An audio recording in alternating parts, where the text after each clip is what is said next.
पिछले साल ही हमने सुना था कुदरत का निजाम। अब कुदरत का निजाम जो है किसी डिक्शनरी में डालना पड़ेगा, जैसे बेसबॉल डाला है, क्योंकि कुदरत का निजाम ना पाकिस्तान के लिए ऐसा लग रहा है कि चल रहा है। आपने आज का मैच देखा होगा भाई, वक्फे पे जब एक टीम ने 401 रन बोर्ड पर लगा दिए तो हर कोई, हम भी आप भी यही कह रहे थे कि ये क्या हो गया पाकिस्तान को, ये कैसी सोच है, दे पिटाई दे पिटाई दे पिटाई। पर न्यूजीलैंड पर सवाल उठता है अब, जो टीम 401 रन बना के भी मैच हार जाए, भाई वो टीम तो जाना डिजर्व नहीं करती सेमीफाइनल में।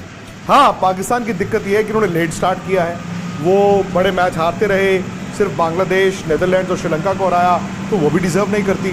लेकिन हकीकत यह है कि फिलहाल पाकिस्तान ने यह मैच जिस तरह से जीता है, कोई बड़ी बात नहीं कि यही टीम सेमीफाइनल में जाए। इक्वेशन अभी भी मुश्किल है, लेकिन बात पहले आज के मैच की। वो जो बरसात आई उसने थोड़ी देर के लिए न्यूजीलैंड की हेल्प की, लेकिन दोबारा जो बरसात आई उसने ही न्यूजीलैंड के लिए जो मैच था वो दफना दिया।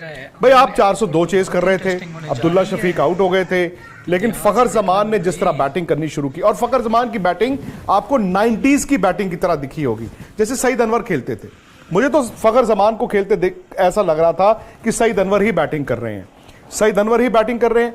बाबर थोड़ा स्लो थे टू बिगिन विद, लेकिन एक इंटेलिजेंट नॉक थी, वो कप्तान की जिम्मेदारी वाली पारी थी। वो जानते थे कि अगर फखर जमान छक्के मार रहा है तो मुझे छक्के मार के कुछ नहीं मिलना है, मुझे सिर्फ स्ट्राइक रोटेट करनी है, भले ही मैं 4 गेंदे एक्स्ट्रा खेलूं, क्योंकि शायद वो कॉन्फिडेंस उनको था कि फखर खेलते जाएंगे। लेकिन मेरा ये मानना था कि अगर पाकिस्तान की एक विकेट गिर जाती तो शायद वो दबाव आता, क्योंकि अक्सर होता क्या है ना, जब आप 402 रन चेज कर रहे हैं लगता है कि यार हम बना देंगे, और ब्रीफ एक पीरियड आता है जहां पे लगता है कि टीमें जो हैं चेज कर देंगी, बट फिर एक विकेट गिरती है, फिर 2 गिरती हैं, और फिर एंड में जाके रिजल्ट आपकी फेवर में नहीं जाता।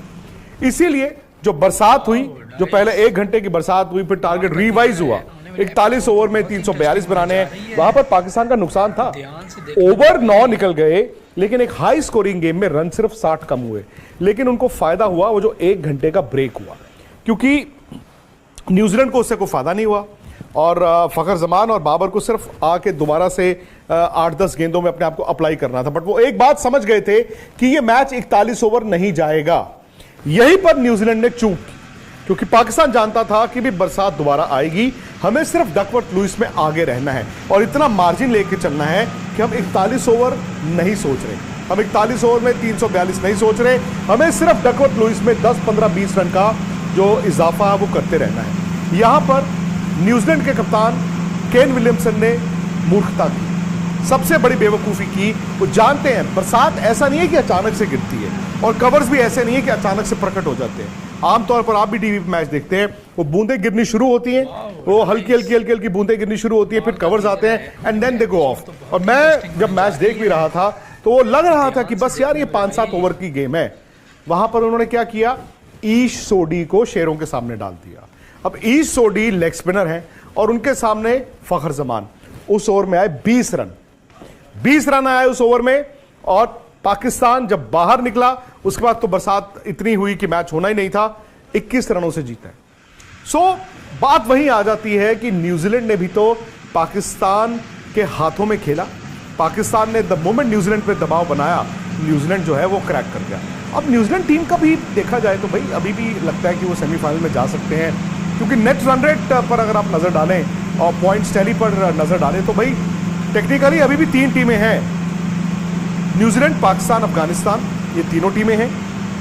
अब अफगानिस्तान इनसे आगे है, क्योंकि मैच भले ही वो 4 जीता है लेकिन खेला 7 है। आखिरी 2 मुकाबले उनके थोड़े मुश्किल टीमों से हैं। पता नहीं अफगानिस्तान करिश्मा कर सकता है कि नहीं। न्यूजीलैंड और पाकिस्तान का जो नेट रन रेट है वो थोड़ा सा बैलेंस आउट हुआ है। मुझे नहीं पता कि रनों के लिहाज से कितना फर्क पड़ा है, लेकिन चूंकि पाकिस्तान ने जल्दी रन बनाए तो हो सकता है जो 85 रन का इन दोनों के बीच या 15 ओवर का जो फासला था, हो सकता है कि वो तकरीबन अब 50 रन या 45 रन पर आ गया हो, मतलब 40-45 रन का दोनों टीमों के बीच नेट रन रेट का फर्क है।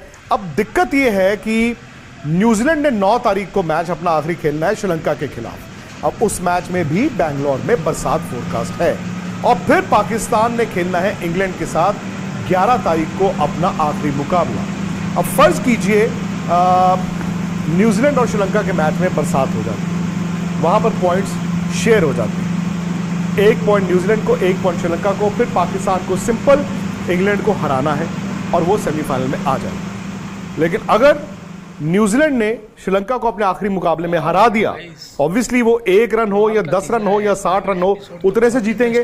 फिर पाकिस्तान पर दबाव ये होगा कि वो अपने आखिरी मैच 11 तारीख को इंग्लैंड को हराए और उसी फासले से हराए, उसी डिफरेंस से हराए, जो इम्पॉसिबल नहीं है, क्योंकि इस टीम के साथ हर कुछ इम्पॉसिबल लग रहा था। 2017 चैंपियंस ट्रॉफी उठाएं आप, 1992 वर्ल्ड कप उठाएं आप, जब लगता है ना कि ये टीम गिर चुकी है, उसी वक्त ये खड़े होने की कोशिश करते हैं।